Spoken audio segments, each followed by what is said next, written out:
And that concludes the court's explanation of the legal aspects of this case. And now, gentlemen of the jury, I come to my final instruction to you.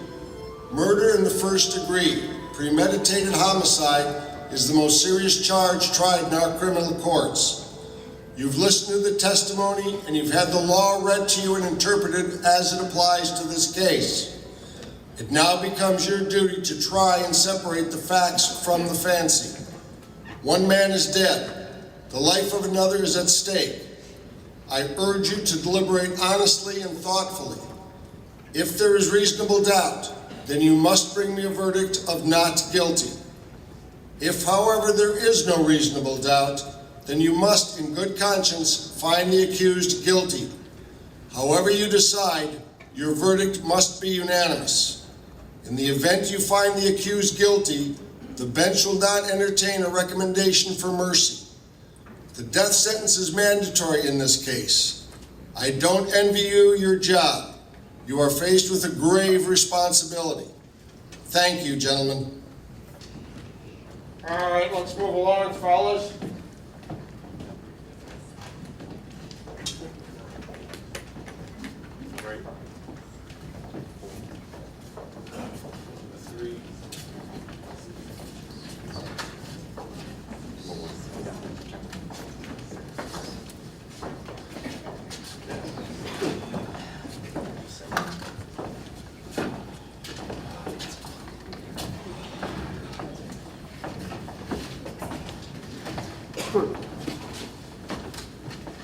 Want some gum?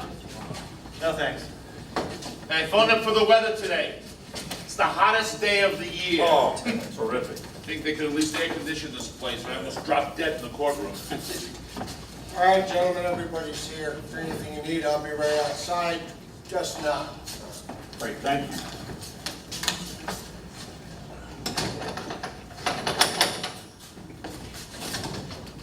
Well, I never knew they locked the door. Sure they locked the door. What do you think? I don't know, it just never occurred to me. Hey, what's that for? Well, I thought we might want to vote by ballot. Oh, great idea. Maybe we can get him elected senator, huh? How'd you like it? I don't know, it was pretty interesting. Yeah? I was falling asleep. Well, I mean, I've never been on a jury before. Oh, yeah? I sat on juries before.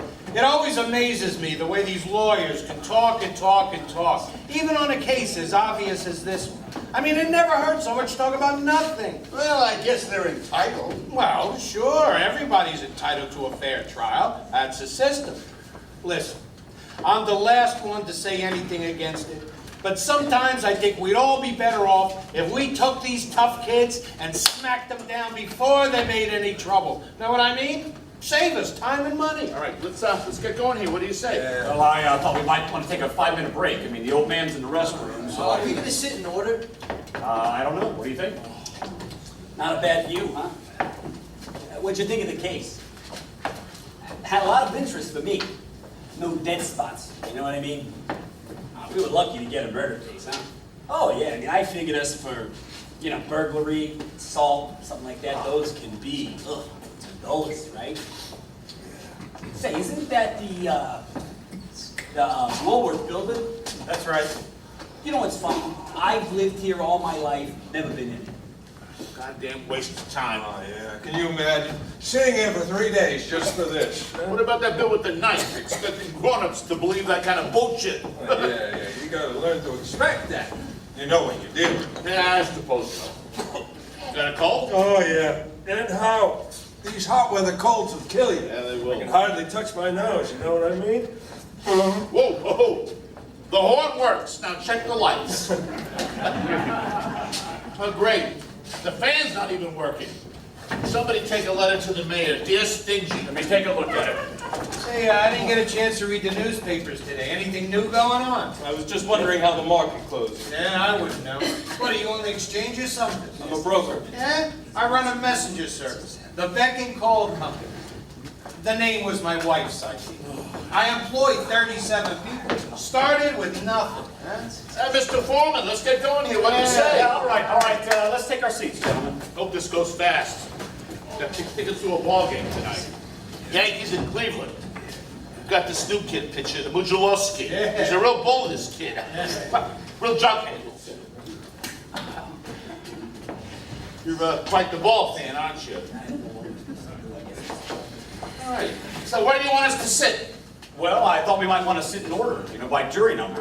All right. 2, 3, 4, 5, and so on. That's okay with you, What's the gentlemen? difference? I think it's reasonable to sit according to number 12. Over here. 12. 7's on the end, right? 3, 4, 5, 6, 7, 8, and so on. Good. Hey, so what was your impression of the prosecuting attorney? I beg your pardon? I mean, I thought he was really sharp, you know? I mean, the way he hammered home his points, one by one in logical sequence. I mean, come on. Takes a good brain to do that, I was very impressed. Yes, I think he did an expert job. I mean, he had a lot of drive, too, you know what I mean? Real drive. Let's get this show on the road. Come on. Yeah, all right. Do you mind taking your seat? Gentlemen at the window. Do you mind taking your seat? I'm sorry. Great, thank you. Pretty tough to figure, isn't it, huh? Kid kills his father, bang, just like that. I mean, if you analyze the figures, What figures? It's those people, I'm telling you. They let the kids run wild up there. Maybe it serves them right, you know what I mean? Hey, kid, you a Yankee fan? No, Milwaukee. Milwaukee. It's like getting hit in the head every day with a crowbar in Milwaukee. Who do they got? I'm asking you, who do they got except maybe some good groundskeepers? All right, we'd like to get started. Yes. I'm sorry. It's okay, right over here. Milwaukee. All right, gentlemen. Handle this any way you'd like. I'm not going to have any rules or anything. We can discuss it and then vote, or we can vote right now and see where we stand. I believe it's customary to take a preliminary vote. All right, let's vote. Who knows? Maybe we can all go home. Right? It's easy. Just remember, we have a first-degree murder charge here. We vote guilty, we send the accused to the electric chair. Now that's mandatory. I think we all know that. All right? This has to be a 12-0 vote, either way. Everybody okay with that? Come on, let's vote. Yeah, let's see who's where. Yeah. All those voting guilty, raise your hand. 1, 2, 3, 4, 5, 6, 7, Right? 8, 9, 10, 11.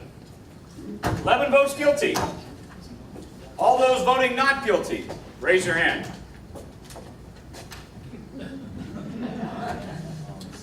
Right. One vote not guilty. Votes 11-1 in favor of guilty. Now we know where we stand. Boy, oh boy, there's always one. What are we doing now? Well, I guess we talk. Boy, oh boy. Now, do you really think he's innocent? I don't know. Well, let's be reasonable. You sat in the courtroom, heard the same thing we did. The man is a dangerous killer. You could see it. The man, he's 19 years old. Well, that's old enough. He knifed his own father. 4 inches into his chest. I mean, it's obvious. I was convinced from the first day. Well, who wasn't? Look, I really think this is one of those open and shut things. That's right. They proved it a dozen different ways. Would you like me to list them for you? No. Then what do you want? Nothing. I just want to talk. Talk. What's there to talk about? We all agreed we didn't have to think twice about it. No one except you. I want to ask you something. Now, do you believe his story? I don't know whether I believe it or not. Maybe I don't. Well, then what did you vote not guilty for? There were 11 votes for guilty. It's not easy for me to raise my hand and send a boy off to die without at least talking about it Who first. says it's easy for me? No one. Yeah, you can talk. You know what, just because I voted fast, I think he's guilty. You can talk for 100 years. You're not going to change my mind. I'm not trying to change your mind. It's just, we're talking about somebody's life here. We can't decide in 5 minutes. Suppose we're wrong. Suppose we're wrong. You can suppose anything. We all believe he's guilty, so suppose it takes us 5 minutes to finish. So what? Look, let's take an hour. Your ball game doesn't start till 8 o'clock. All right, Slugger, you're up. All right. Who's got something to say? How about you? Not me. I'm willing to put in an hour. All right. Right. Well, I heard a pretty good story last night. This woman comes running into the doctor's office, stripped to the waist. That's not what we're sitting here for. All right, well, you tell me. What are we sitting here for? I don't know. Look, this boy's been kicked around his whole life. You know, living in a slum, His mother dead since he was 9 years old. He spent a year and a half in an orphanage while his father served prison time for forgery. Not a very good head start. He's had a pretty terrible 19 years. I just think we owe him a few words, that's all. Well, I don't mind telling you this, mister. We don't owe him a thing. Now, he got a fair trial, didn't he? Come on, what do you think this trial costs? He's lucky he got it. Listen. I've lived among them all my life. You can't believe a word they say. I mean, they're born liars.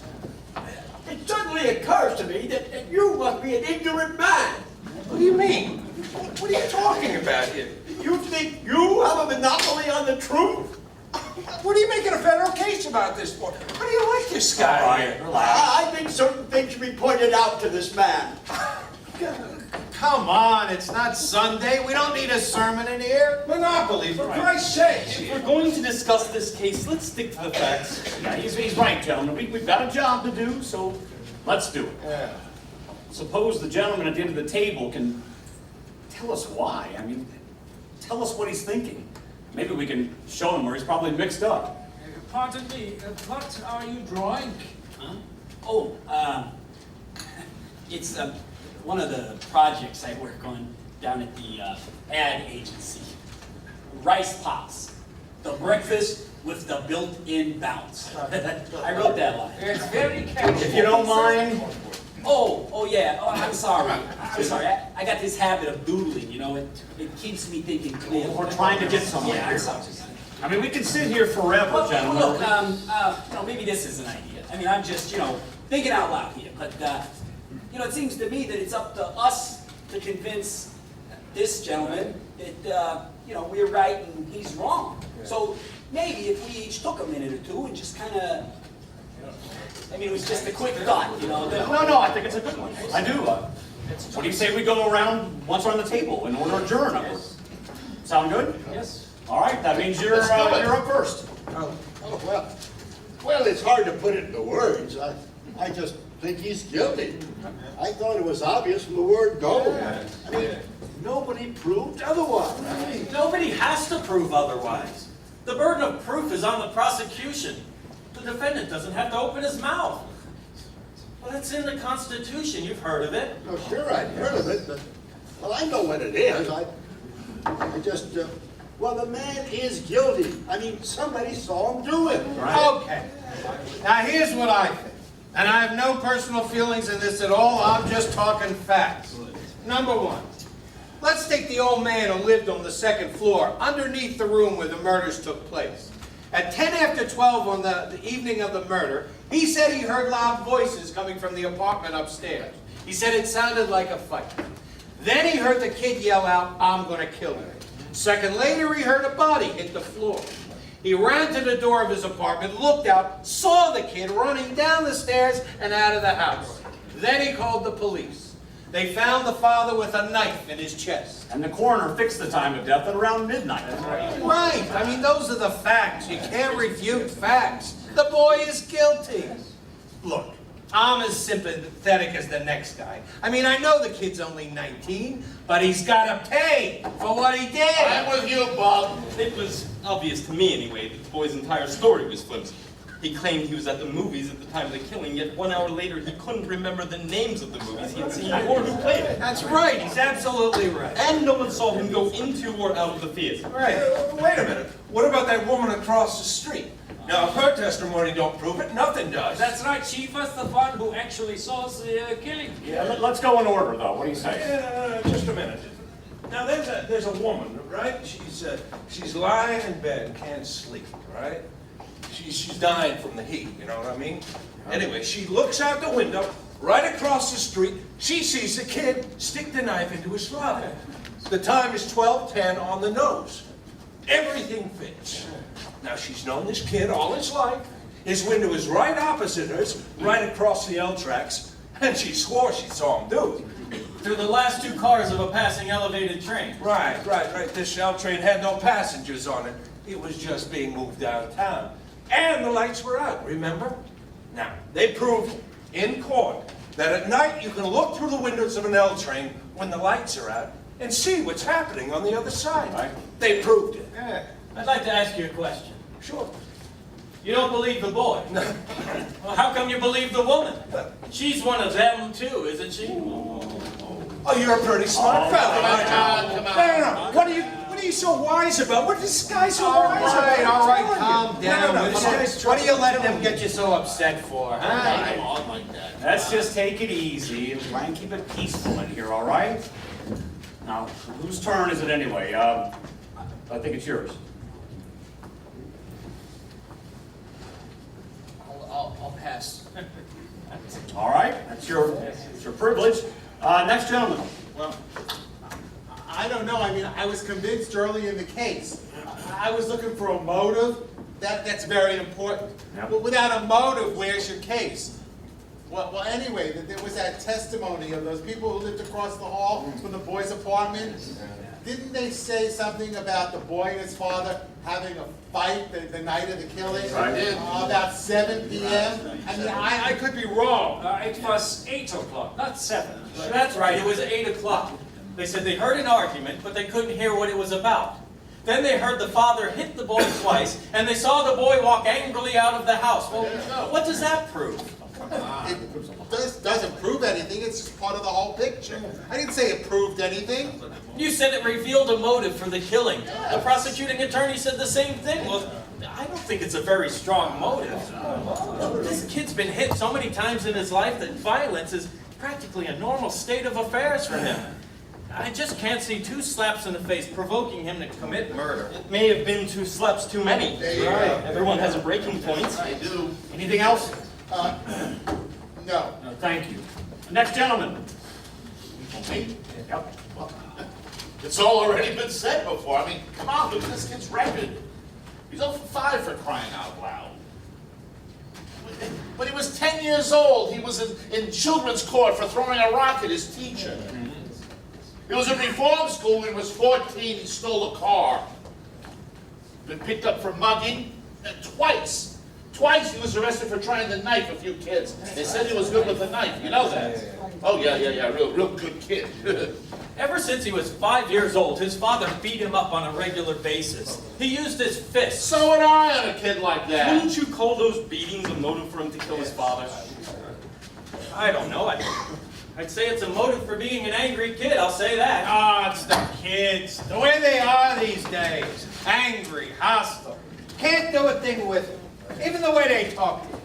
When I was his age, I used to call my father sir. That's right, sir. You ever hear a boy call his father that these days? Fathers don't seem to think it's important anymore. Oh, yeah? You got any kids? 2. Yeah, well, I got 1. He's 20. We did everything for that boy, and what happens? When he was 9, he ran away from a fight. I saw him. I was so ashamed I almost threw up. I told him flat out, I'm gonna make a man out of you, or I'm gonna bust you in half trying. Yeah, I made a man out of him, all right. When he was 16, we got into a battle. He hit me in the face. He's big, you know? Haven't seen him in 2 years. Rotten kid. I mean, you work your heart out for these kids. All right, let's move on. I think we're missing the point here. This boy, let's say he's a product of a filthy neighborhood and a broken home. We can't help that. We're here to determine whether or not he is guilty or innocent of murder. Not to go into reasons why he was brought up that way. He was born in a slum. Slums are breeding grounds for criminals. I know it, so do you. It's no secret that children that come from slum backgrounds are detrimental to society. Oh, brother, you can say that again. Oh, no, the kids that crawl out of places like this are real trash. I don't want any part of them, I'm telling you. Hey, I've lived in a slum all my life. And I nursed that trash at Harlem Hospital 6 nights a week. Oh, now, wait a second here. I used to play in a backyard that was filled with garbage. Hey, maybe it still smells like it. All right, now take it easy. Now listen, let's be reasonable. There's nothing personal. No, there is something personal. All right, listen, he wasn't talking about you. Don't be so sensitive. This sensitivity, I understand. Right, let's just relax, all right? Stop with the argument, all right? We're wasting time. Now, whose turn is it? It's your turn. You go. Well, I wasn't expecting a turn. I thought you were all supposed to be convincing me. Wasn't that the That's idea? right. I forgot to check. Well, what the hell's the difference? I mean, he's the one who's keeping us here. Come on, let's hear what he's got to say. Wait a minute. We decided to do it a certain way, so let's stick to what we said. Stop being such a kid. Okay? What do you mean by that? Oh, what do you think I mean? K-I-D, kids. Why? Because I'm trying to keep it nice and organized and it's going smooth. Oh, you want to sit here? You want the responsibility? I'll tell you what. I'll sit over here and just keep my mouth shut. How about What are you that? getting so hard about? Calm down, will you? Calm down. You want to sit in the chair? Sit in the chair. You think it's so smooth and easy? Come on. You think it's a snap? Come on, Mr. Foreman. Let's see how you run the show. You ever see such a thing here? You think this is fun? All right, come on. Take it easy. The whole thing is unimportant. Oh, now it's unimportant. You want to try? No, listen. You're doing a beautiful job, okay? Nobody wants to change, right? You're doing great, kid. You just hang in there and pitch. All right, come on, let's hear from somebody. Well, if you want me to tell you how I feel about it now, it's all right with me. Go ahead. I don't care what you do. All right, I haven't got anything brilliant. I don't know any more than you do. According to the testimony, the boy looks guilty. Maybe he is. I sat in court for 3 days listening while the evidence built up. Everybody sounded so positive that I got, well, a peculiar feeling about this whole trial. I mean, nothing is that positive. I have questions I would have liked to ask. Maybe they wouldn't have meant anything, but I just think I started to get a funny feeling that the defense attorney just let too many things go, little things. What do you mean, little things? Oh, come on, listen. When these guys don't ask questions, it's because they know the answers already, and they figure they'll be hurt by it. Maybe. It's also possible for a lawyer to be just plain stupid, isn't it? Sounds like you met my brother-in-law. I kept trying to put myself in the boy's place. I would have asked for another lawyer, I think. I mean, if I was on trial for my life, I'd want my lawyer to tear the prosecution witnesses to shreds, or at least try. Look, there was one alleged eyewitness. Someone else says they heard the killing and saw the boy run out afterwards. There was a lot of circumstantial evidence, but actually those two witnesses were the entire case for the prosecution. Suppose they were wrong. What do you mean, supposing they were wrong? I mean, what's the point of having witnesses at all? Well, could they be wrong? Well, look, they sat on the stand, right? Under oath. What are you trying to say? They're only people. People make mistakes. Could they be wrong? No, I don't think so. Do you know so? Well, now listen, nobody can know a thing like that, right? Come on, this isn't, an exact science here. That's right, it isn't. All right, let's get to the point. Let's talk about the switchblade they found in the father's chest. Wait a minute, hold it. There are some people here who haven't talked yet. Shouldn't we wait? Listen, they can talk whenever they want. You just be quiet a second, you hear? All right, let's talk about the blade. You know, the one that fine, upright lad admitted to buying on the night of the murder. Let's talk about that. All right, let's talk about it. Let's get it in here and look at it. I'd like to see it again. Mr. Foreman? We all know what it looks like. What are we going to get out of seeing it again? You brought it up. The gentleman has a right to see exhibits and evidence. The knife and the way it was bought is pretty strong evidence, don't you think so? I do. Good. Now suppose we take these points one at a time. 1. The boy admitted going out of the house around 8 o'clock on the night of the killing after being punched several times by his father. Right. He didn't say punched, he said hit. There's a difference between a slap and a punch. After being hit several times by his father. 2. He went directly to one of these neighborhood junk shops where he purchased, what do you call these things? A switchblade. Switchblade knife, thank you. 3. This isn't what you would call an ordinary knife. It had a very unusual carved handle. 4. The storekeeper who sold it to the boy identified the knife in court and said it was the only one of its kind he had ever had in stock. 5. At around 8:45 or so, the boy ran into 3 of his friends in front of the diner. Am I correct so far? Yes, you are. Yeah, you bet he is. Now listen to this man. He knows what he's talking about. The boy spoke with his friends for about an hour, leaving them at 9:45, during which time each of them saw the switchblade. 6. Each of them identified the death weapon in court as that same knife. And 7. The boy arrived home around 10 o'clock. Now, This is where the stories offered by the boy in the state begin to diverge slightly. He claims that he stayed home until 11:30 and then went to one of these all-night movies. He arrived home at 3:15 to find his father dead and himself arrested. Now, what happened to the switchblade? Here we go. This is the charming and imaginative little fable the boy invented. He claims that the knife must have fallen through a hole in his pocket sometime between 11:30 and 3:15 on his trip to the movies, and that he never saw it again. Now, this is a tale, gentlemen. I think it's quite clear the boy never went to the movies that night. No one in the house saw him leave at 11:30. No one in the theater identified him. He couldn't even remember the names of the movies he had seen. No, what actually happened is this. The boy stayed home, had another fight with his father, stabbed him to death at 10 minutes after 12, then fled from the house. He even remembered to wipe the fingerprints clean from the knife. Everyone connected with the case identified this knife. Now, are you really trying to tell me that it fell through a hole in the boy's pocket? Someone picked it up off the street, went to the boy's house, and stabbed his father with it just to be amusing? No! I'm saying it's possible the boy lost the knife, and that someone else stabbed the father with a similar knife. It's possible. Take a look at that knife. I've never seen another one like it. Neither had the storekeeper who sold it to the boy. Aren't you asking us to accept a pretty incredible coincidence? I'm not asking you to accept anything. I'm just saying it's possible. Oh yeah? And I'm saying it's not possible.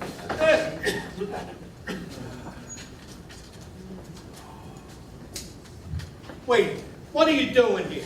Hey, what is this? Oh, what's going on here? It's the exact same knife. Same knife.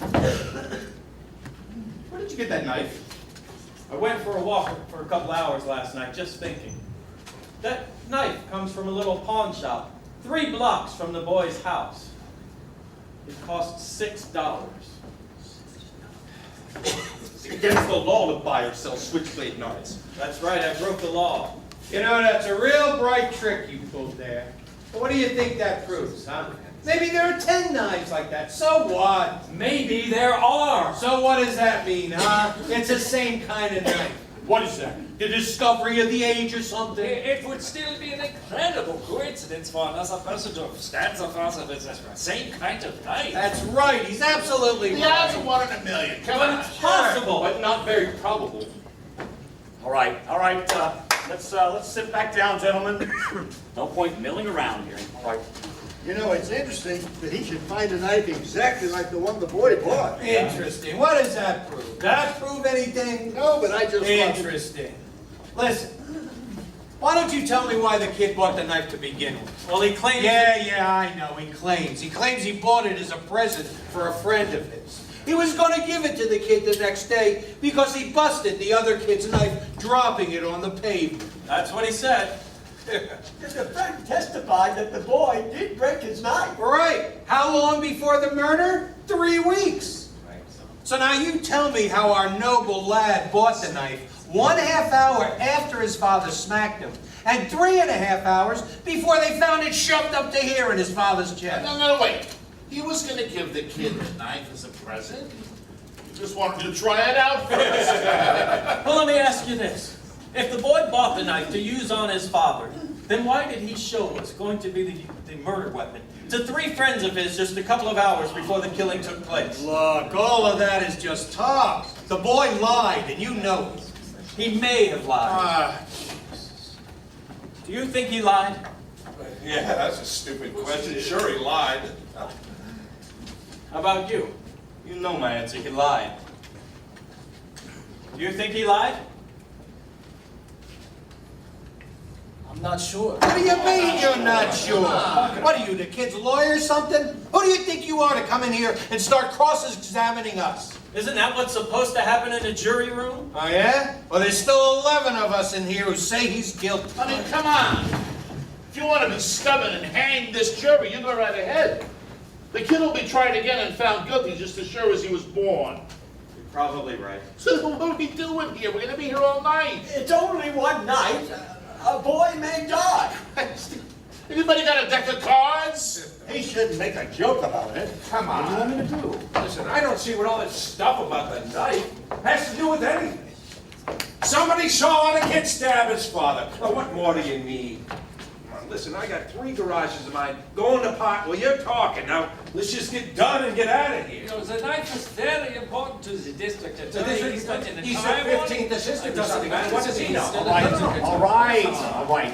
Listen, let's just get on with it, okay? These side arguments are just slowing us down. So, how about it? You are the only one. All right, look, I've got a proposition to make. I want you 11 men to vote by secret written ballot, and I'll abstain. If there are still 11 guilty votes, then I won't stand alone. We'll take your guilty verdict into the judge right now. Yeah. But if anyone votes not guilty, we'll stay here and talk about it. You're finally behaving like a reasonable man. All right, that sounds good. Anybody object? All right, pass these down. I'll go home, let's do it.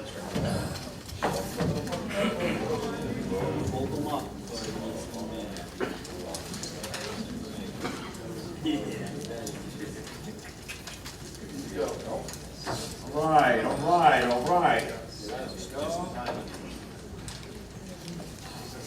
All right. Guilty.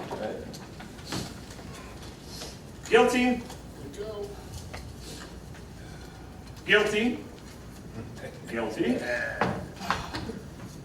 Guilty. Guilty. Guilty. Guilty. Guilty.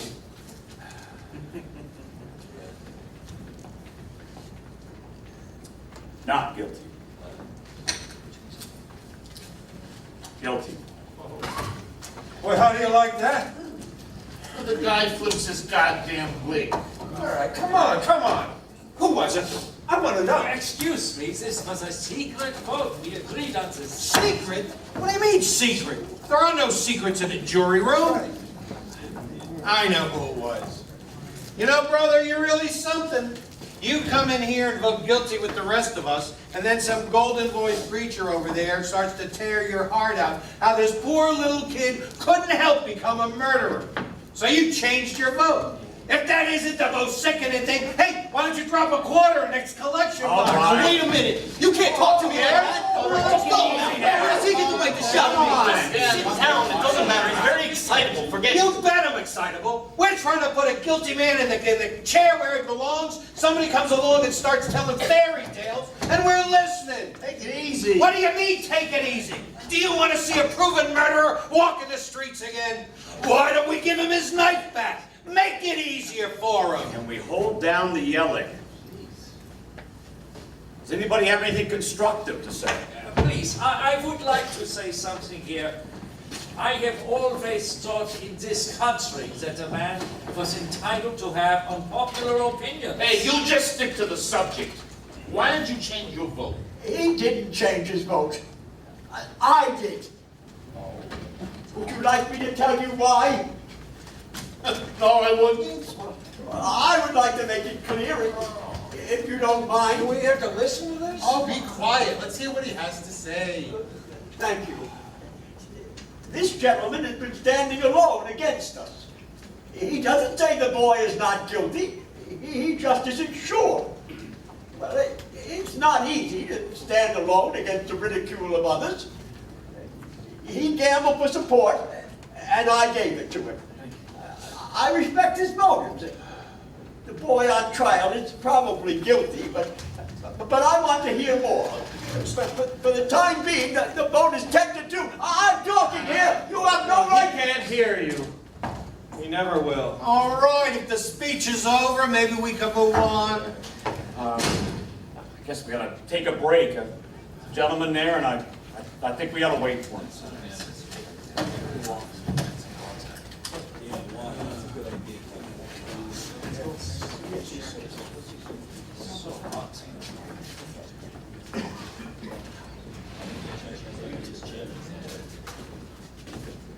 Boy, it looks like we're really hung up here. I mean, that thing with the old man was pretty unexpected, right? Jeez. Man, I wish I knew how we could break this up, huh? You know, in advertising, I told you I worked at an ad agency, didn't I? Well, there's some pretty strange people. Well, not strange, really. They just have peculiar ways of expressing themselves. You know what I mean? Well, I mean, it's probably the same in your business, right? Well, what do you do? I am a watchmaker. Really? Well, the finest watchmakers come from Europe, I imagine, right? So anyway, I was telling you in the agency, right? When we reach a point like this in the meeting, there's always some character ready with an idea, right? And it kills me. I mean, it's the weirdest thing sometimes. The way they precede the idea with like a phrase, right? Like some account executive will say, here's an idea. Let's run up the flagpole and see if anybody salutes it, right? Or let's put it on the bus and see if it gets off in Wall Street. I mean, it's idiotic, you know, but it's funny, you know, it keeps us so damn. Say, listen, that business before, you know, I'm just an excitable guy. I didn't mean to be nasty or anything, all right? Oh. There you go. So, you a salesman? I'm an architect. Ah. You know all about the soft sell, don't you? You're pretty damn good at it, I'll tell you that. Me, I use another approach. Jokes, drinks, knock them on their asses. You know, last year I made $27,000 selling marmalade, which is pretty damn good when you consider marmalade. Oh, come on. What are you getting out of this, kicks or something? Let's just get this over with so we can go home before we all get sore throats. What's the difference whether you get one here or at the ball game? Nothing, pal. No difference at all.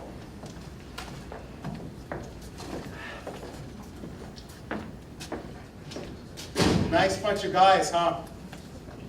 Same as any, I guess. That loudmouth, the one that was talking about his son, the way he was talking, boy, that was embarrassing. Yeah. What a murderous day. You think we'll be here much longer? I don't know. He's guilty. There's no doubt about it in the whole world. We should have been done by now. Oh, not that I mind, it beats working, you know. Hey, wait a minute. You think he's innocent? I don't know. Maybe. I don't know you, but I'll bet you've never been wronger in your life. Why did you wrap this up? You are wasting your time. Suppose you were the one on trial. I'm not used to supposing. My boss, he does the supposing. I'm just a working man. But I'll try one. Suppose you talk us out of this, and the kid really did knife his father.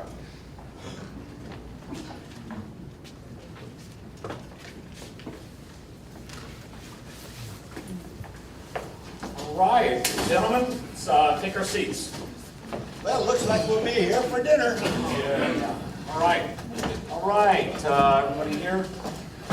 All right. Let's get down to business. Who'd like to start us off? Well, I'd like to say something. Oh, I'm sorry. Go right ahead. No, it's all right. Go ahead. Pardon me. I didn't mean to interrupt. Quite all right. Go ahead. Well, I just wanted to make a small point. The boy had a motive for the killing. The beatings and all. I mean, if he didn't do it, who else did? Who else had a motive? I mean, people just don't go out and kill somebody without a motive. Not unless they're just plain nuts, right? Look, as far as I know, we're supposed to determine whether the boy on trial is guilty beyond a reasonable doubt. We're not concerned with anyone else's motives. That's a job for the police. Very true. But we can't let help letting the only motive we know of creep into our thoughts, can we? And we can't help asking ourselves who else may have had motive. Logically, these things follow. Now, this gentleman has asked a reasonable question. Somebody killed the man. If it wasn't the boy, then who was it? Mojalowski! Talking about the man I love. If you haven't gotten anything to add besides jokes, I suggest you listen. All right, I was just letting off steam. I'm sorry. Go ahead. Well, maybe you can answer me then. Who else may have killed the father? Well, I don't know. The boy's father wasn't exactly a model citizen. He was in jail once. He was known to be a compulsive gambler and a pretty consistent loser. He spent time in neighborhood bars and would often get into fistfights after a couple of drinks, usually over a woman. He was a tough, cruel, primitive kind of man who never held a job for more than 6 months in his life. So here are a few possibilities. He may have been killed by one of the men he served time in prison with, or by a bookmaker, or by a man he'd beaten up, or by a woman he'd picked up, or by any one of the people he was known to hang around with. Boy, oh boy, that is the biggest load of crap with that. Listen, we know the father was a bum, so, I mean, come on, what does that got to do with anything? I didn't bring it up. I was asked who else might have killed him, and I gave my answer. That gentleman over there asked a direct question. Oh, everyone's a lawyer. All right, why don't you answer this for me? The old man said he heard the boy yell out, "I'm gonna kill you." A second later, he heard a body hit the floor. And he saw the kid running out of the house. Now, what does all that mean to you? Well, I was wondering how clearly he could have heard the boy's voice through the ceiling. He didn't hear it through the ceiling. His window was open, and the upstairs apartment window was open too. It was a hot night, remember? The voice came from another apartment. It's not easy to identify a voice, especially a shouting voice. He identified it in court. Yes. He picked it out of 5 other voices. I mean, it blindfolded. Look, that was just an ambitious district attorney putting on a show. Listen, the old man knows the boy's voice very well. They've lived in the same house for years, but to identify it positively from the apartment downstairs, isn't it possible he was wrong? That he thought the boy was upstairs and automatically decided that the voice he heard was the boy's voice? I think that's a bit far-fetched. Brother, you can say that again. Look, the old man heard the father's body falling. Then he saw the boy running out of the house 15 seconds later. Come on, he saw the boy. And don't forget the woman across the street. I mean, she looked right into the open window and saw the boy stab his father. I mean, come on, isn't that enough for you? Not right now. No, it isn't. Forget this guy. It's like talking into a dead phone. The woman saw the killing through the windows of an elevated train. The train had 6 cars, and she saw the killing through the windows of the last 2 cars. She remembered the most insignificant details. I don't see how you can argue with that. I don't know. It doesn't sound right. Yeah, well, maybe you ought to think about it. Listen, I'll be X's, you be O's. All right. I wonder if anybody has any idea how long it takes. How can you play tic-tac-toe? This isn't a game. Hey, wait a minute! Who do you think All you right, are? take it easy. Come on now, What? let's take our seats. Well, I got a good mind to belt him. Come on, I don't want any fights in here. What? Come Did on. you hear him? The nerve, the absolute nerve. Come on, forget it. It's not important. This isn't a game. Who does he think he's dealing with? It's over with. Come on, let's What do you sit mean down. it's over? I want an apology. Come on. All right, Noisy, he apologizes. Now let's hear what he's got to say. Come on. Thank you. I was wondering if anybody has any idea how long it takes an elevated train traveling at medium speed to pass a given point. What goodness is that thing? How long? Take a guess. I wouldn't have the slightest idea. How about you? I don't know, about 10 or 12 seconds maybe? Oh, what's all this for? I'd say that was about right. Anyone else? I'd say that's about right, yes. Come on, what's the guessing game for? What do you think? 10 seconds approximately. All right, let's say 10 seconds. What are you getting at? This. It takes a 6-car L train 10 seconds to pass a given point.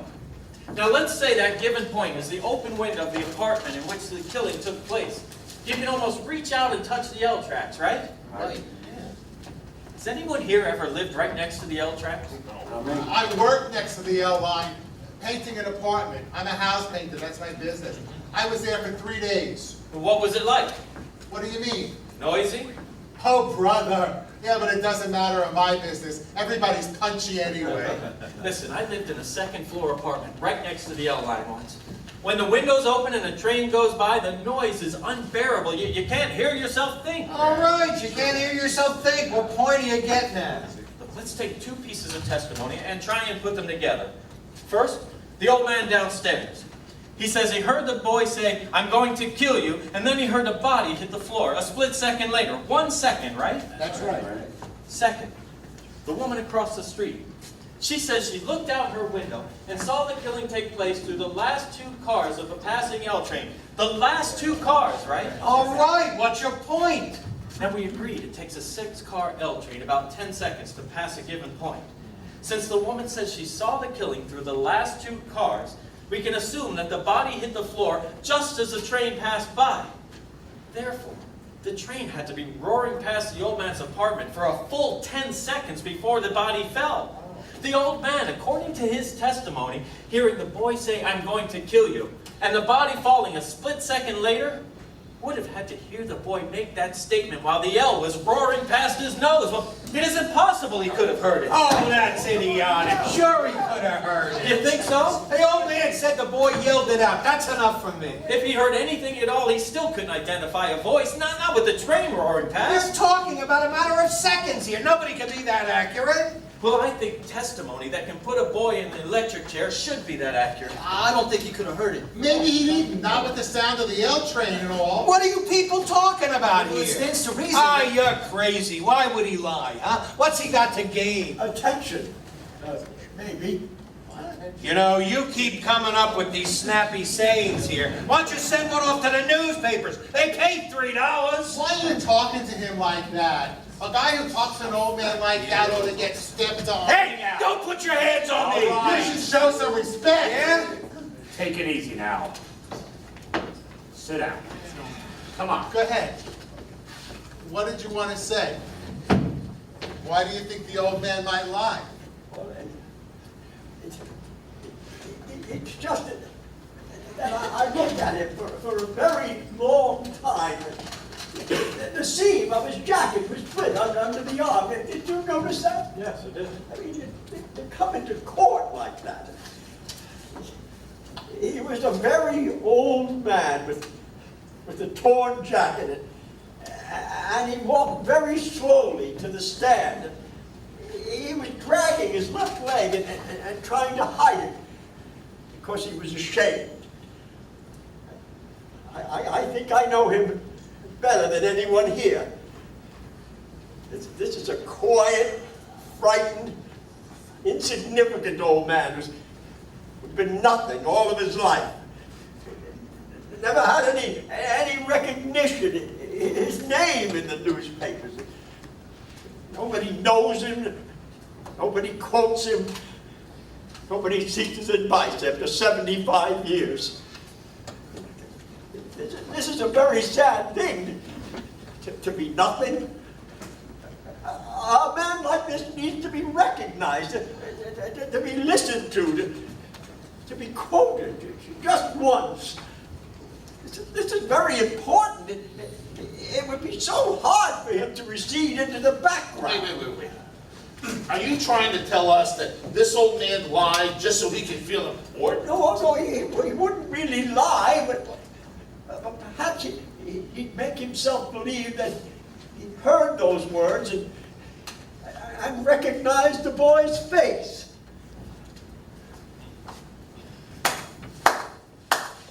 Oh, that is the most fantastic story I ever heard. How can you make up a thing like that? What do you know about it? Gentlemen, this case is based on a reasonable and logical progression of facts. Facts, Keep it there. facts may be colored by the personalities of the people who present them. Oh, you're talking to me. Would anybody care for a cough drop? Yeah, I'll take one. Say what you like. I still don't see how anybody can think the boy is not guilty. All right, look, I think we've proved the old man couldn't have heard the boy say, "I'm going to kill you." But You didn't prove it at all. What are you talking about? But supposing he did, this phrase, how many times have each of us used it? Probably hundreds. "I could kill you for that, darling. You do that one more time, Junior, and I'll kill you." Kill him, Rocky. We say it every day. It doesn't mean we're going to kill somebody. All right, what are you trying to give us here? The boy yelled out, "I'm going to kill you," and he yelled it at the top of his lungs. Don't tell me he didn't mean it. Anybody says something like that the way he said it, they mean it. Well, I don't know about that. I remember arguing with a man at the bank just a couple of weeks ago. So he called me an idiot. So I yelled at him. Look, this guy is making you believe things that aren't true. The kid said he was going to kill him, and he did kill him. Do you really think he'd shout out a thing like that so the whole neighborhood could hear him? Sure. I don't think so. He's much too bright for that. Right? He's a common ignorant slob. He don't even speak good English. Pardon, he doesn't even speak good English. I'd like to change my vote to not guilty. The hell are you talking about? You heard me. Are you sure? Yeah. Vote is 9-3 in favor of guilty. What are you basing this on? Stories this guy's pulling out of thin air? Come on, the facts are staring you right in the face. And they all say that this kid killed his father. Crying out loud. Even his lawyer didn't think he had a chance. You could see it right from the beginning, his own lawyer. Christ, this guy deserves the chair. Does he? It's happened before that someone's been convicted of murder and executed, and years later someone else has confessed to the crime. Sometimes the facts staring you in the face are just wrong. I was talking to him, not you. Look, the kid had a lawyer, didn't he? And the lawyer presented his case, not you. How come you got so much to say? The lawyer was court appointed. What does that mean? It could mean a lot of things. It could mean he didn't want the case. It could mean he resented being appointed. I mean, it's the type of case that brings him nothing. No money, no glory, not even much chance of winning. It's not a very promising situation for a young lawyer. He'd really have to believe in his client in order to put up a good fight, and as you just pointed out, obviously he didn't. Oh, good! God himself come to earth? Come on! The kid's guilty. Pardon me, Look at the time. I have made some notes here. Notes yet? Oh. I would like, please, to say something. I have been listening very closely, and it seems to me that this man has some very good points to make. From what was presented at the trial, the boy looks guilty. But maybe if we go deeper... Come on, will ya? There is a question I would like to ask. We assume that the boy committed murder. He stabbed his father in the chest and then ran away. This was at 10 minutes after 12. Now, how was the boy caught by the police? He came home at 3 o'clock or so and was captured by 2 detectives in the hallway of his house. Now, my question is, if the boy had really killed his father, then why did he come back 3 hours later? Wouldn't he be afraid of being caught? Look, he came back to get his knife. It's not nice to leave knives sticking in people's chests. Especially a relative. The boy knew that there were people who could identify the knife as the one he had just purchased. He had to get it before the police did. But if he knew the knife could be identified, then why did he leave it there in the first place? I think we can assume that he ran out in a state of panic, and once he calmed down, he realized he had left the knife. Well, this then depends upon your definition of panic. Now, he was calm enough to see to it that the knife was free of fingerprints. Now, when did the panic start and when did it end? Look, you can forget all that other stuff. He came back to dig out his knife and get rid of it. 3 hours later? Sure, 3 hours later. If I was a boy and I had killed my father, I would not have come back 3 hours later. I would be afraid that the police would be there. I would stay away, knife or no knife. Listen, you voted guilty, didn't you?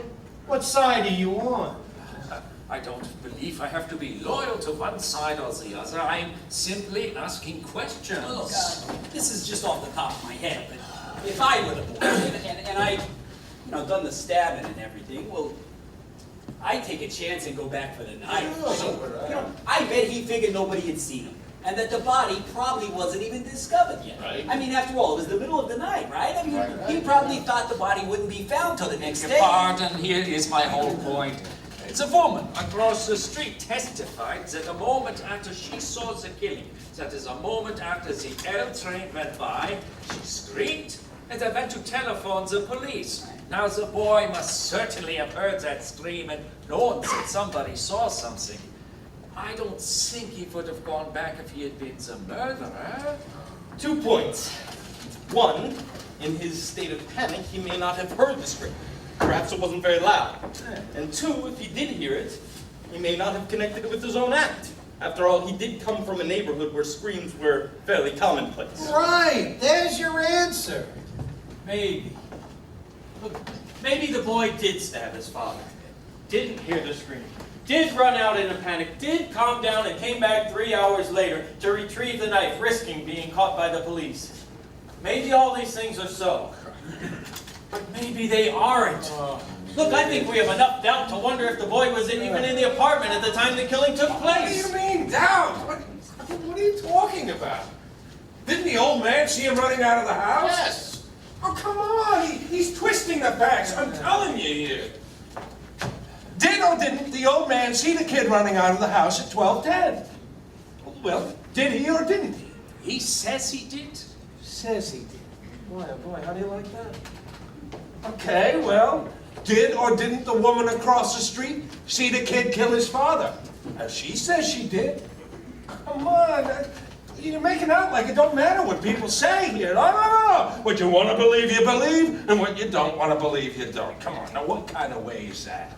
I mean, what do you think these people get up on the witness stand for? Their health? I'm telling you, man, the facts are being changed around here. Witnesses are being doubted, and there is no reason for it. Witnesses can make mistakes. Oh, sure, when you want them to, they do. You know what I mean? All right, can we hold down the yelling? Yeah, well, you keep saying that. Well, maybe what we need here is a little more yelling. These guys, they're going every which way. I mean, come on. Did hear the scream, didn't hear the scream, and what the hell is the difference here? I mean, come on, they're just little details. You're forgetting the important. I'd like to call for another vote. Hey, I am talking here. Another vote's been called for. What are we gonna get out of voting again? Gentlemen asked. We're gonna vote. Never seen so much time spent on nothing. It'll only take a second. I guess the easiest way is to find out who's voting not guilty. All those voting not guilty, raise your hand. 1, 2, 3. Still the same. 3 votes for not guilty, 9 votes guilty. All right, so where's this getting us here? We can talk and talk and talk till next Tuesday. It's not getting us anywhere. Pardon, I vote not guilty. What? Oh, now wait a minute. What is going on here? Well, we're all going crazy in here or something. The boy is guilty. Pay attention to the facts. Come on, tell him, will you? This is getting to be a goddamn joke. Vote is now 8-4 in favor of guilty. I mean, everybody's heart is starting to bleed for this kid, like they just declared it Love Your Underprivileged Brother Week. Listen, come here. I want you to tell me why you changed your vote. Come on, give me a I don't reason. have to defend my vote to you. I have a reasonable doubt. Reasonable doubt. That's nothing but words. Here, take a look at this, all right? The kid you just said isn't guilty was seen ramming this thing into his father's chest. Come on, take a look at it, Mr. Reasonable Doubt. That's not the knife. Don't you remember? Oh, brilliant. Come on, this is crazy. What are we supposed to believe? This guy's pulling stuff out of thin air here. What about the old man? Do you want us to believe that he didn't jump up out of bed, didn't run down to the door and see the guy running down the hallway 15 seconds after the murder? Come on, what's the point of the whole thing? Hold on a second. Oh, and the Milwaukee Rooter is heard from. Did the old man say he ran to the door? I think he said he Ran, walked, crawled, what's the difference? Well, He got there. I don't remember what he said, but I don't see how he He could have said run. he went from his bedroom to the front door. That's enough, isn't it? Wait a minute. Where was the old man's bedroom again? It's down the hall somewhere. Oh, I thought you remembered everything. Don't you remember that? No. Mr. Foreman, I'd like to see the diagram of the apartment. Oh, you know what? Why don't you run the whole trial over so you can make sure you got everything right? Mr. Foreman? I heard you. Wait a minute, what's going on here? How come you're the only one who wants to see exhibits all the time? I want to see this one too. Yeah, and I want to stop wasting time. Listen, I want to see if a very old man who drags one leg when he walks because he had a stroke last year can make it from his bedroom to his front door in 15 seconds. He said 20 seconds. He said 15. He said 20 seconds. What are you trying to Said do? 15. Look, how does he know how long 15 seconds is? He's an old man. You saw him. Half the time he was confused. How can he be positive about anything?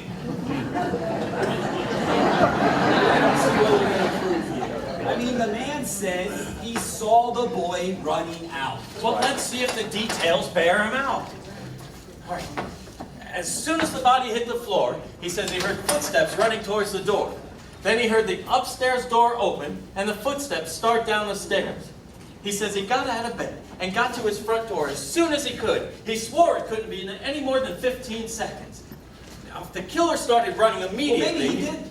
The old man said he did. You know what? You should be down in Atlantic City at the Hair Splitters Convention. All right, baseball, enough with the wisecracks. For your $3 a day, you have to listen to everything. Hey, come on. Now that you got this thing up here, what about it?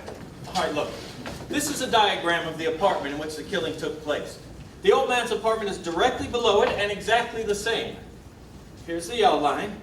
Bedroom, living room, kitchen, bath, hall, front door, and stairs. Now the old man says he got out of bed, out into the hall, down the hall, opened the front door just in time to see the boy run down the stairs. Am I right so far? That's the story for the 19th time. 15 seconds after he heard the body hit the floor. Correct. All right, he was in bed. It's 12 feet from the bed to the bedroom door. The hallway is 43 feet 6 inches. So he had to get out of bed, go to the bedroom door, open it, go out into hall, down the hall, open the front door, all in 15 seconds. Do you think he could have done it? Yeah, sure he could have done it. I could only walk very slowly. I have to help him into the fitness chair. You make it sound like a long walk. It isn't. For an old man who's had a stroke, it is a long walk. All right, look, this is the old man's bed. Oh, come on. What's going on here? I want to try this thing. Let's see how long it took him. What do you mean you want to try it? Why did the kid's lawyer bring it up if it was so important? Maybe he just didn't think of it. Oh, what do you mean he didn't think of it? What do you think the man's an idiot or something? It's an obvious thing. Did you think of it? Look, smart guy, it don't matter whether I thought of it or not.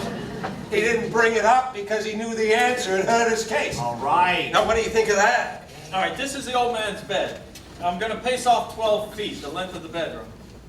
Oh, this is crazy. You can't recreate something like this. I'd like to see it. All right, this is the bedroom door. Now the hallway's 43 feet long. I'll pace to the front door and down a little bit. Oh, come on, this is absolutely insane. Now, what is the idea of wasting everybody's time here? According to you, it'll only take 15 seconds. We can spare that.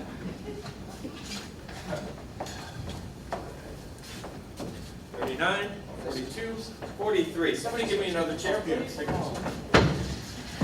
All right, this is the front door to the apartment. It was chain locked according to the testimony. Who's got a watch with a second hand? Oh, I do. All right, stamp your foot when you want me to start.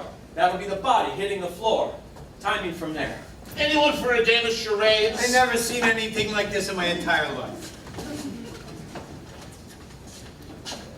All right, I'm ready.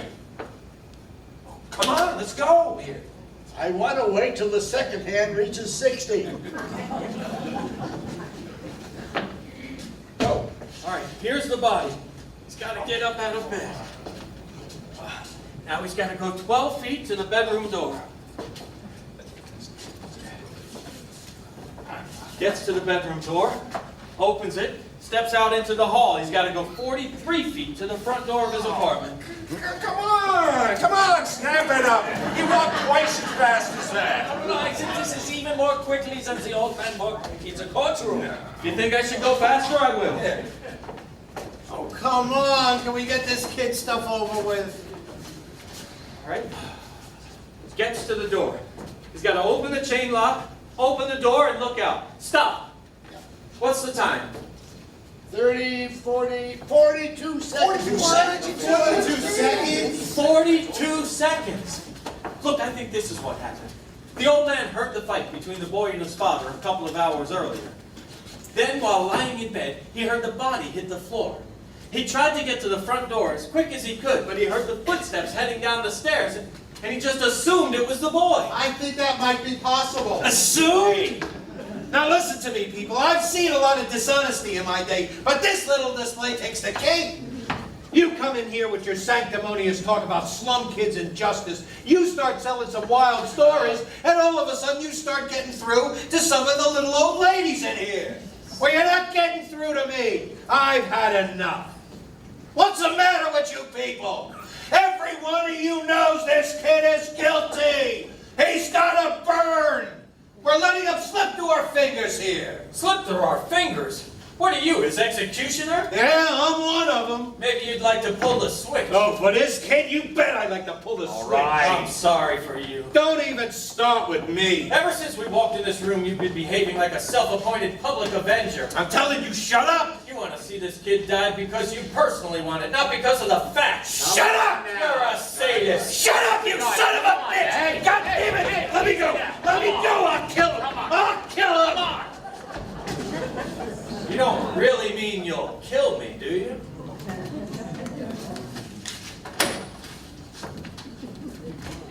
Anything wrong here, gentlemen? I heard some noise. Oh, no, everything's fine, fine. Just a little arguing. We're done with this. Thank you very much.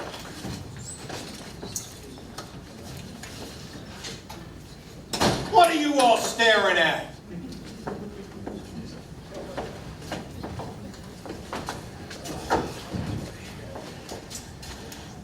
Wow, it's getting late, huh?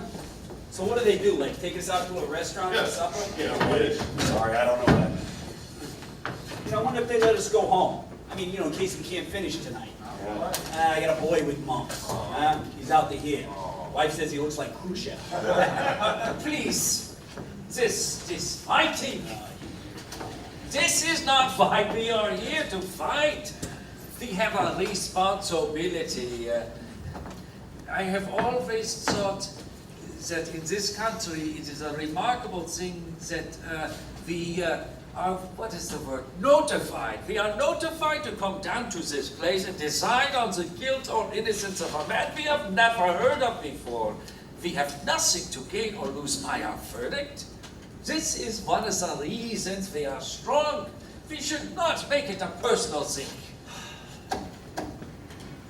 Well, I mean, you know, nobody has an idea.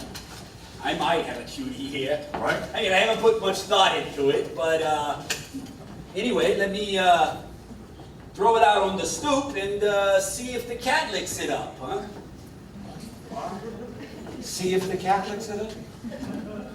Come on. But it wasn't much of an idea anyway. Look how dark it's getting. We're gonna have a real storm. God, it's hot. Excuse me, don't you sweat? No, I don't. Maybe we should take another vote. You know what? Why don't we follow this one up with some dancing and hors d'oeuvres? Mr. Foreman, All right, another vote's been called for. I guess the easiest way is a show of hands. I say we have an open ballot. Call out our vote. Let's see who stands where. All right, sounds good to me. Anybody object? No. All right, I'll call off your juror number. I vote guilty. Number 2? Not guilty. Number 3? Guilty. Number 4? Guilty? Number 5? Not guilty. Number 6? Guilty. Not guilty. Number 7? Guilty. Number 8? Not guilty. Number 9? Not guilty. Number 10? Guilty. Number 11? Not guilty. Number 12? Guilty. 1, 2, 3, 4, 5, 6. All tied up, 6 to 6. Oh, good. Let's go into some extra innings now. 6 to 6? I'm telling you, some of you people here are out of your mind. A kid like that. I don't think the kind of boy he is has anything to do with it.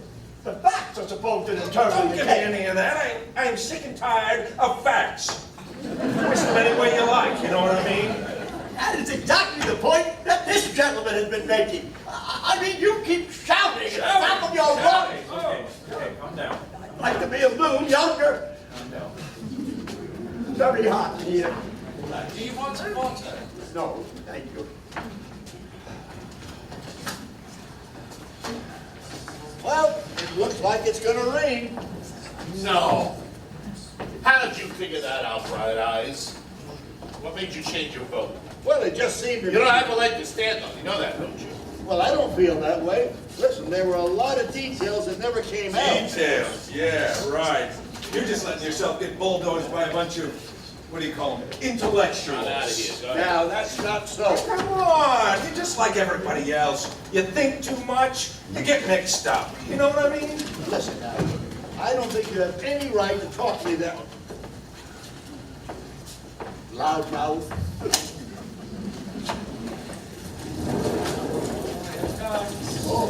There's our ring.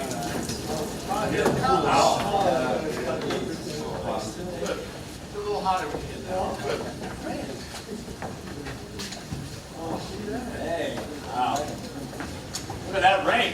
Huh? Think it'll cool it down? I guess so.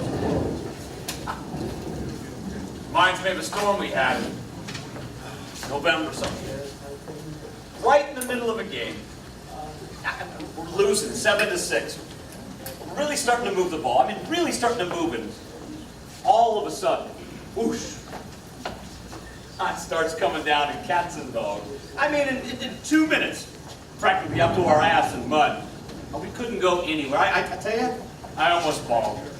Oh, I forgot to tell you, I'm the assistant head football coach over at McCorkle High School. Okay, let's see if we get this fan going here. Come on. All right, let's take another look at it. Oh. Hey! Hey! How about that? It must have been connected to the light switch.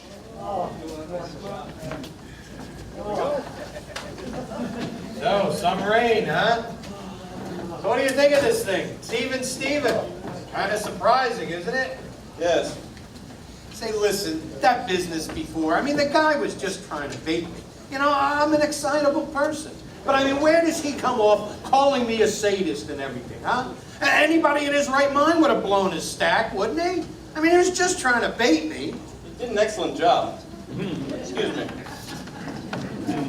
Isn't that the goddamnedest thing you ever saw? 6-6? It's a joke. Oh, can't we do something about it? I mean, can we break it Come on, somehow? those 6 bastards in there ain't gonna change their mind. 5 of them already have changed their minds. There's no reason they can't be persuaded to do it again. Well, how? Just by using logic. All right, now listen to this man. He's the only one in the room who knows. You want my opinion here? You go ahead. I think we should just quit. What the hell are you talking about? Put those people in there suddenly like it's some kind of mission or something. Look, they're not gonna switch, so let's go and tell the judge. I mean, come on, we'll be here all night. For Christ's sake, let's tell him we're hung.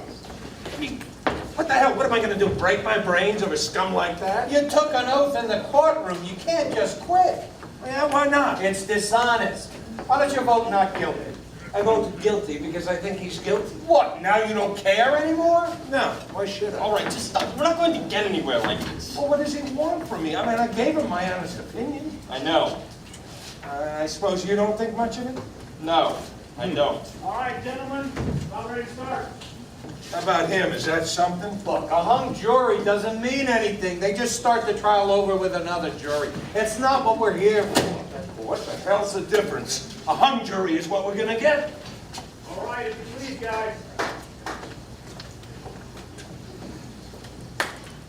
All right, gentlemen, take our seats. Okay. So, I'll tell you what I think here. We're going nowhere here. I'm ready to walk into court right now and declare a hung jury. You know what? I'm with you. All right. I say we take it inside and let the kid take his chances with 12 other guys. I don't think the court will accept a hung jury. We haven't been in here very long. Let's find out. I'm not in favor of Come on. You know he doesn't stand a chance with another jury. You know that. Come on. Let's just take it inside. You still don't think there's any room for reasonable doubt? No. Pardon, but maybe you are not fully aware of the term reasonable doubt. What the hell are you talking to like that? What do you mean I don't understand? right. Who are you to tell me what I understand and don't understand? You know, they're all alike. They come over to this country running for their lives, and before they've even had a chance to take a deep breath, they're running the show. Arrogance in this guy. You're calling him arrogant because he wasn't born here? Well, I'm calling you arrogant because you were. How's that? Please, it does not. Now listen, kiddo. Nobody tells me what I understand and don't understand. Especially him. Or I'll knock his goddamn European head off. All right. Can we stick to the subject for just 2 minutes. Stick to the subject, please, gentlemen. I'd like to talk about something. An important point for the prosecution was the fact that the boy, after claiming he had been at the movies during the time the killings took place, couldn't remember the pictures he saw or the stars who appeared in them. Right. This gentleman has repeated that point several times. That's correct. It was the only alibi the boy offered, and he himself couldn't back it up with any details at all. Right. Putting yourself in the boy's place, if you can, do you think you can remember details after an upsetting experience such as being slapped in the face by your father? I do. If there were any special details to remember. He couldn't remember the names of the movies at the theater he named because he wasn't there that night. According to the police, the boy was questioned in the kitchen while the body of his father lay on the bedroom floor. Do you think you'd remember details under such circumstances? I do. Under great emotional stress? Under great emotional stress. Well, he named them correctly in court. He named the pictures he saw and the stars who appeared in them. Yes, his lawyer took great pains to bring that out. He had 3 months from the night of the murder to the day of the trial in which to memorize the movies. I'll take the testimony of the policeman who interrogated the boy right after the killing, when he couldn't remember a thing about the movies, great emotional stress or not.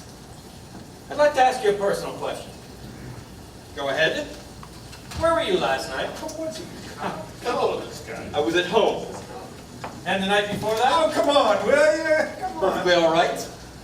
I went straight from court to my office, stayed there till 8:30, and went right home to bed. How about the night before that? Tuesday. Tuesday night was the night of the bridge tournament. Yes, I played bridge. And Monday night? You know, when you get to New Year's Eve 1950, you'll let me know, okay? Monday. Monday night, my wife and I went to the movies. Oh, what'd you see? The Scarlet Circle. It's a very clever whodunit. What was the second feature? I'll tell you in a minute.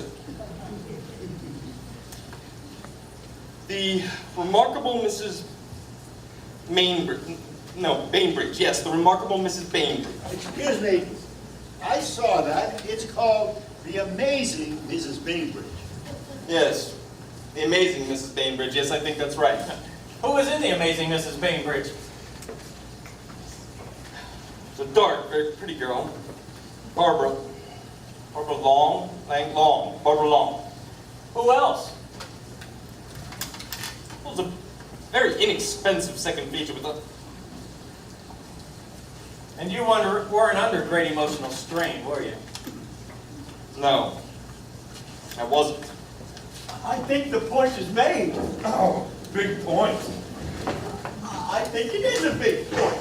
What, just because he can't remember the name of some two-bit movie star? I suppose that proves the kid was at the movies. No, but it indicates that no one can prove he wasn't. He might have been at the movies and forgotten what he saw. It's possible. If it's perfectly normal for this gentleman to forget a few details, it's also perfectly normal for the boy. Being accused of murder isn't necessarily supposed to give him an infallible memory. Oh, yeah? Well, you can talk till your tongue is dragging on the floor. The boy is guilty. Period. Know what I mean, my friend? Who's got those cough drops? Oh, they're all gone, my friend. You know, there's something we're forgetting.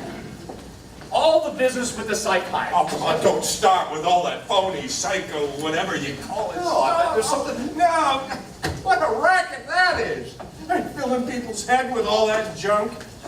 Listen, I've got 3 psychiatrists keeping their cars in one of my garages. Let me tell you, the whole 3 of them are crazy. There's a point I'd like to make if you don't Yeah, mind. well, I wouldn't give you a nickel for a psychiatrist's testimony. Look, why don't you let the man talk? You can spend 5 minutes on the uselessness of psychiatry when he's finished. The point I was going to make was that the psychiatrist definitely stated that this kid had strong homicidal tendencies. That he was, what do you call it, capable of committing murder. Talked about those ink blots and the tests and all that stuff. He definitely said that this kid was the killer type. Am I right? Check. I think he said something about paranoid tendencies, if I'm not mistaken. Yeah, right. Whatever that is. definitely stated that this boy had murder on his mind. His unconscious mind. And nobody else. I beg pardon, in discussing... I beg pardon. Oh. Why are you being so goddamn polite? For the same reason you are not. It's the way I was brought up. Now, in discussing such a thing as the murder potential, we should remember that many of us are capable of murder, yet few of us do. We impose controls upon ourselves to prevent it. The most these psychiatric tests can accomplish is this. They can tell us that someday a particular person may commit a murder. That's all. They prove nothing. Then why are they admitted into evidence? Well, they have many uses, of course. In this particular case, they added to the general impressions that the prosecution was trying to create. Perhaps if we 12 men took the same tests, one or two of us may be discovered to have unconscious desires to kill and the potentiality of carrying it out, yet none of us has. To say that a man is capable of murder does not mean that he has committed murder. But it can mean it. I mean, if they said the kid is capable of killing, he could have killed, couldn't he? Aren't you the one who said, and I quote, "I wouldn't give you a nickel for a psychiatrist's testimony"? Boy, I'm telling you, All right, take it easy. What time is it? 5 to 6. Look at that rain. There goes your ball game. Huh? Yeah, I know. Say, could I see that knife for a second? Well, still tied up, 6 to 6. Who's got a suggestion? I have. Let's get some dinner. Huh? Why don't you wait till 7? Give it another hour. Yeah, fine with me. I'd like to say something. There's something I want to talk about that's been bothering me a little bit. All right. Well, there's this whole business about the stab wound. You know, how it was made, the downward angle of it, you know? No, don't tell me we're gonna start this again. They went over it and over it. I know they did, but I don't go along with it. Look, the boy is 5 feet 7 inches tall. The father was 6'2". That's a difference of 7 inches. Now, it's a very awkward thing to stab someone down into the chest when he's a half a foot or more taller than you are. Oh, listen, look, you're not gonna be, give me that thing. You're not gonna be satisfied till you see it again. So I'm gonna give you a little demonstration. Somebody get up.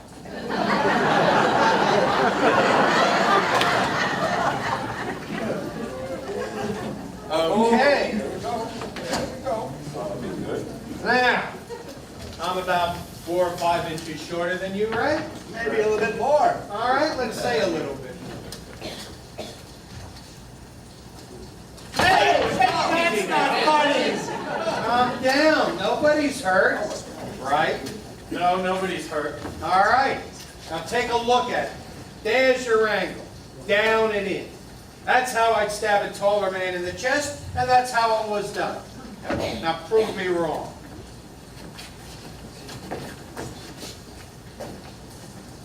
Down and in. Guess there's no argument, huh? Wait a minute. Can I see that? God, I hate these things. I grew up with them. Have you seen them used in fights? Too many of them. On my stoop, in the backyard, in the lot across the street. Switchblades came with the neighborhood where I lived. It's funny, I wasn't thinking of it before. I guess you try to forget those things. You don't use this kind of knife that way. You have to hold it like this in order to release the blade. If you wanted to stab downward, you'd have to change your grip. Are you sure? Yeah, I'm sure. Use it like that. Underhanded. I mean, that's why they're made like this. Well, everyone agreed that the boy was pretty handy with a knife, didn't they? That's right. But do you think he would have made the kind of stab wound that killed his father? Not with the experience he had with these things. No, I don't think he would. He'd go for him underhanded. Wait a minute, how do you know? What, were you in a room when the father was killed? No, and neither was anybody else. You know, you're giving us a lot of mumbo-jumbo here. I don't think you can determine what type of a stab wound the boy might or might not have made simply because he knows how to handle a knife. That's right, that's absolutely right. What do you think? I don't know. What do you mean you don't know? I don't know. How about you? Well, just a minute. According to the You know what? I've had enough. Yeah, till next Tuesday, we're not gonna get anything done here. I'm gonna break it up here. Change my vote to not guilty. You what? You heard me, I've had enough. What do you mean you had enough? That's no answer. Just worry about yourself. No, he's right. That is not an answer.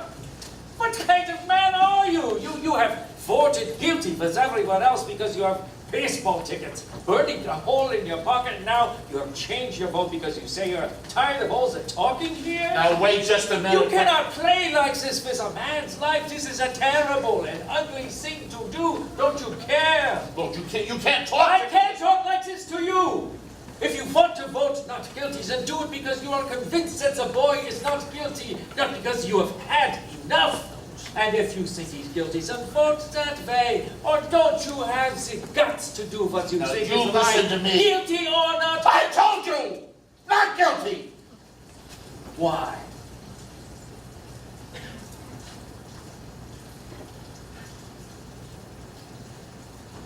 I don't think he's guilty.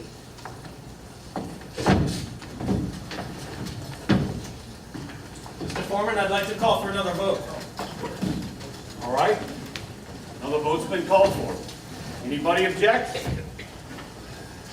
Guess the easiest way is a show of hands. All those voting not guilty, raise your hand. 1, 2, 3, 4, 5, 6, 7, 8. Now, the vote is now 9-3 in favor of not guilty. I don't understand you people.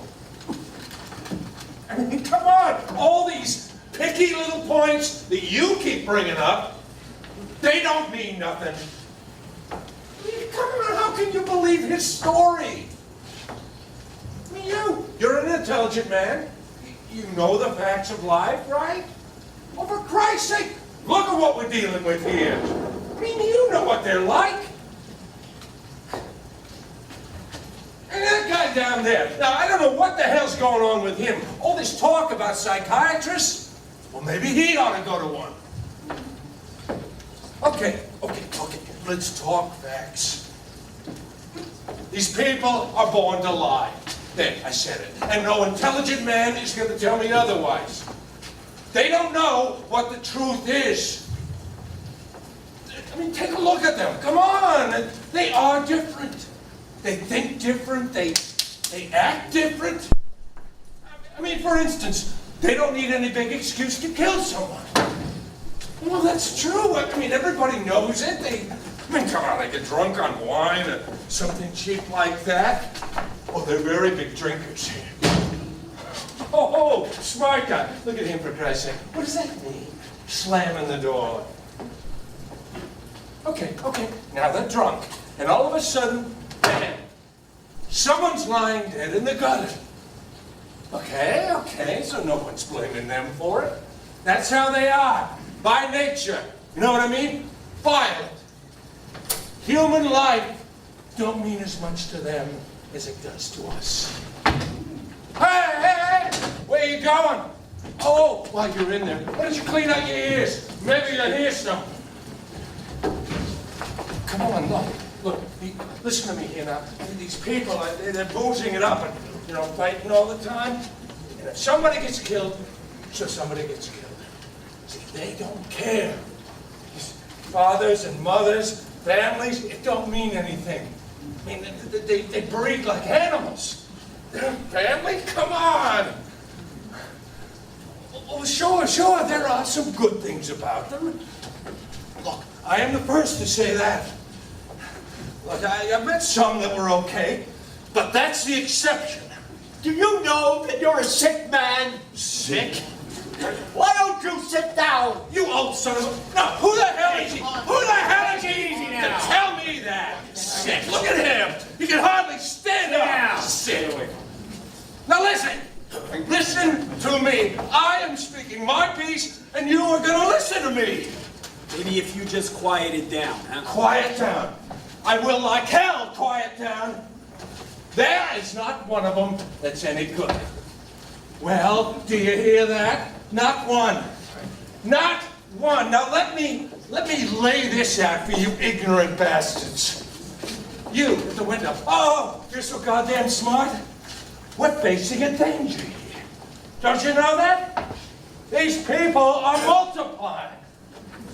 This kid on trial here, his kind are multiplying 5 times as fast as we are.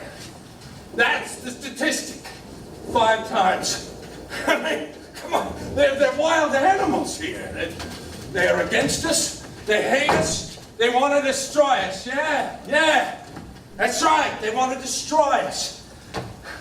Now, look, don't look at me like that. There is a danger here. I'm telling you, there is a danger. And if we don't stop them, if we don't smack them down whenever we can, then they are going to own us, right? They are going to breed us out of existence. Oh, shut up! Now, you goddamn geniuses had better listen to me here. They are violent. They are vicious. They are ignorant. And they will cut us up. That's their intent, to cut us up. Now, I'm warning you. This boy on trial here, we've got him. That's one at least. Now, I say, get him before his kind gets us. And I don't give a goddamn about the law. Why should I? They don't. Now, I am telling you. I have heard enough. Now you just stop all this. Oh, yeah? How'd you like me to cave your head in for you? Marc, take it easy. Where the hell does he get the goal? We've heard enough. Now sit down and don't open your filthy mouth again.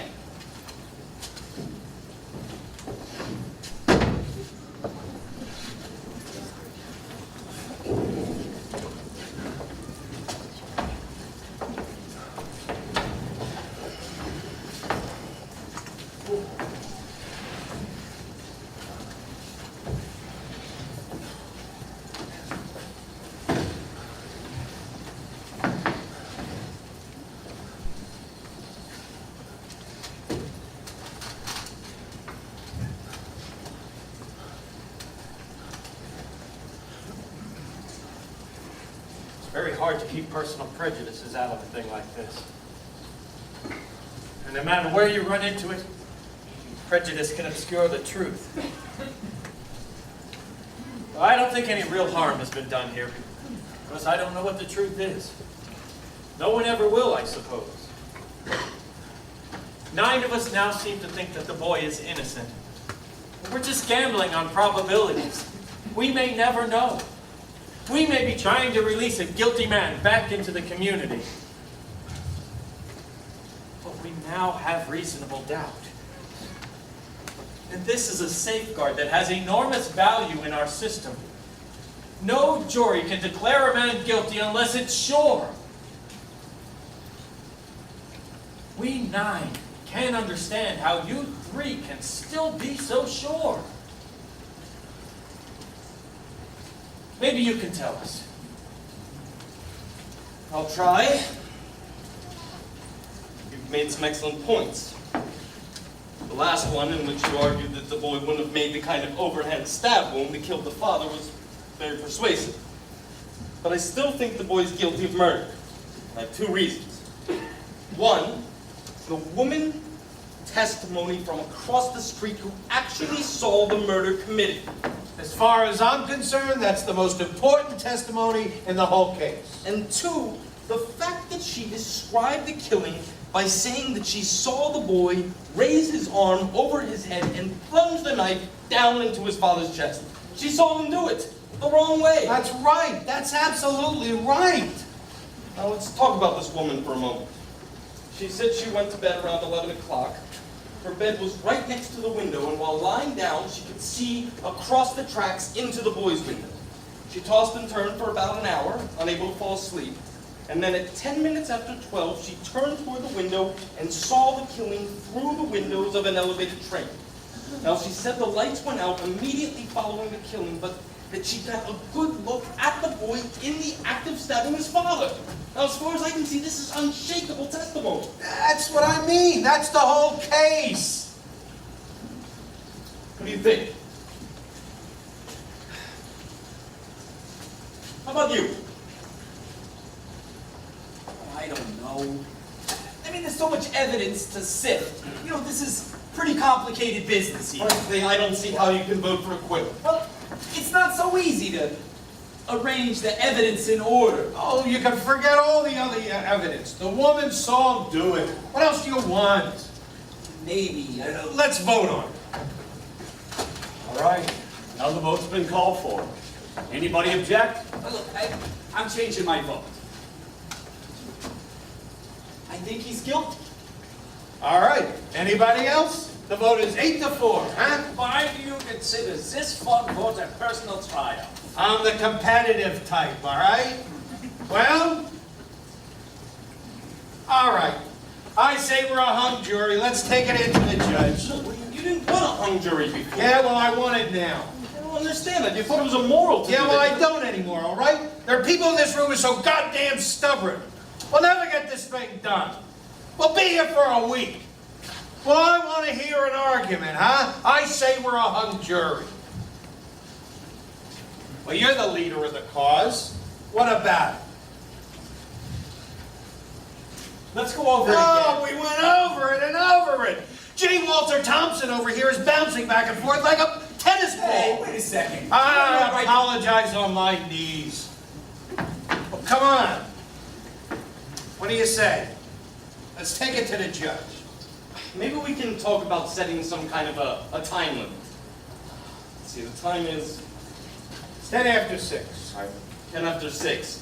Someone earlier mentioned something about 7 o'clock. Perhaps that would be a time in which we could begin to discuss whether we're a hung jury. Good. Excuse me, can't you see the clock without your glasses? Not too clearly, why?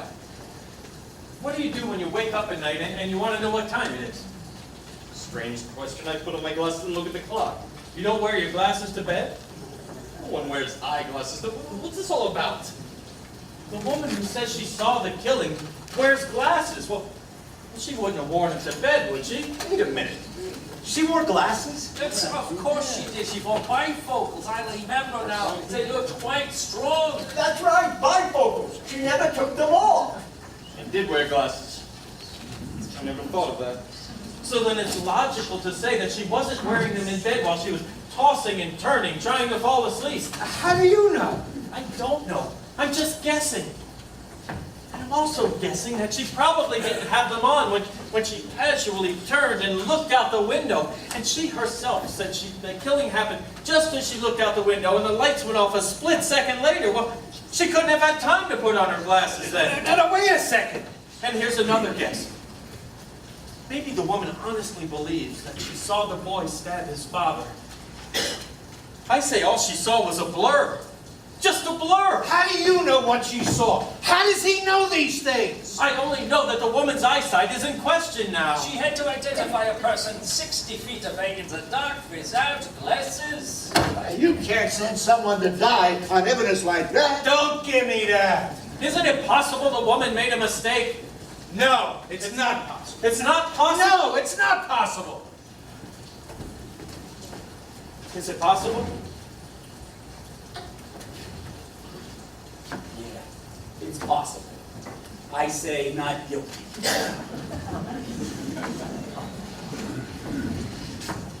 Do you still think the boy's guilty?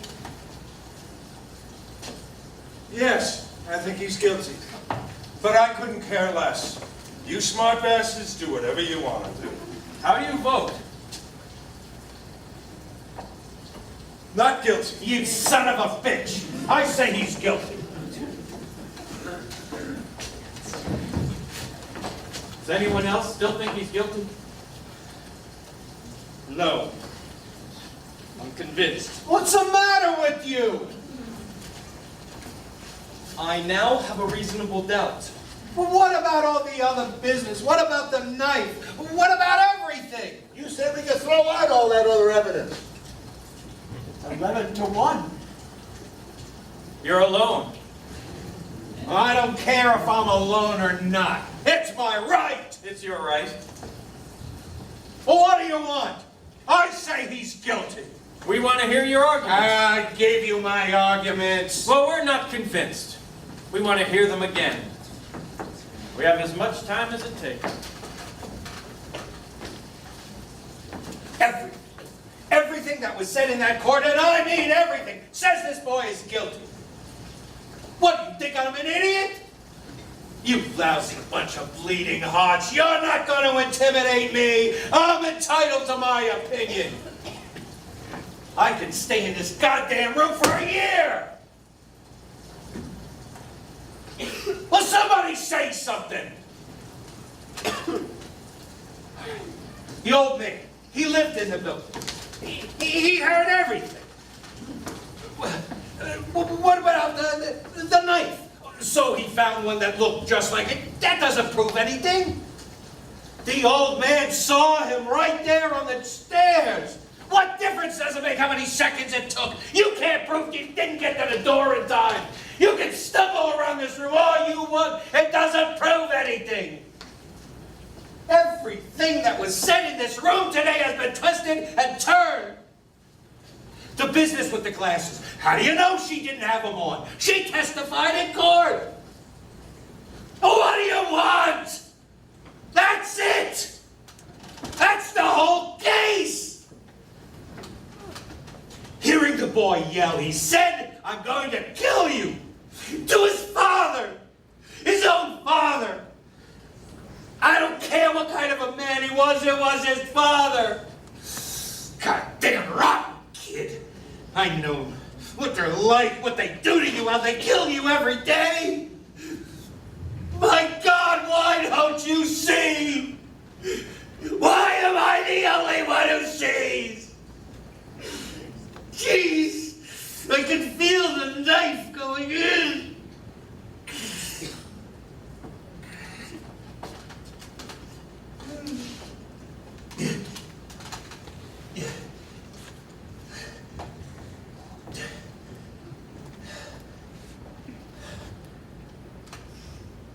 It's not your boy. He's somebody else.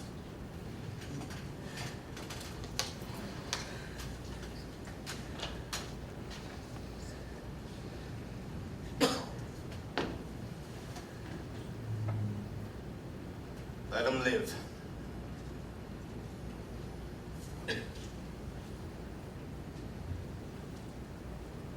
All right. Not guilty.